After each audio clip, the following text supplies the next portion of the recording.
Your birthday wish? Actually, it was this concert. Yeah, it was this concert kasi we've been planning this since last year pa po. Na sana maging successful siya. And ngayon pa lang na-feel ko na yung kaba ko and yung excitement ko. But yeah, sana maging successful siya. And sana mag-enjoy and sana maparating ko yung message ng concert sa mga manonood sa atin to keep believing. At saka nakakatuwa yung mga snippets ng mga songs. Sarang, it's so now, it's so bell. It's so now. Walang kayo? Yes. Oo, nakaka-relate ako. Which one's your favorite so far? Yung apelyido. Kasi tama yung sabi mo, parang weekend vibes, mga ganon. Diba? The weekend. Pero ikaw, Belle, how do you pick a song para sa album mo?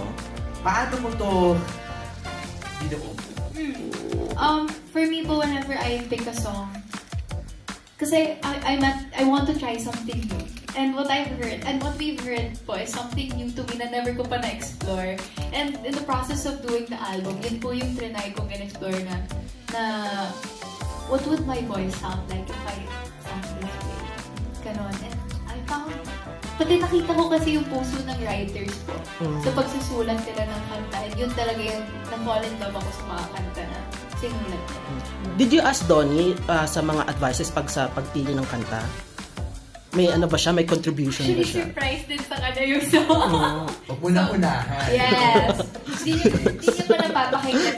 So surprised din sa kanya.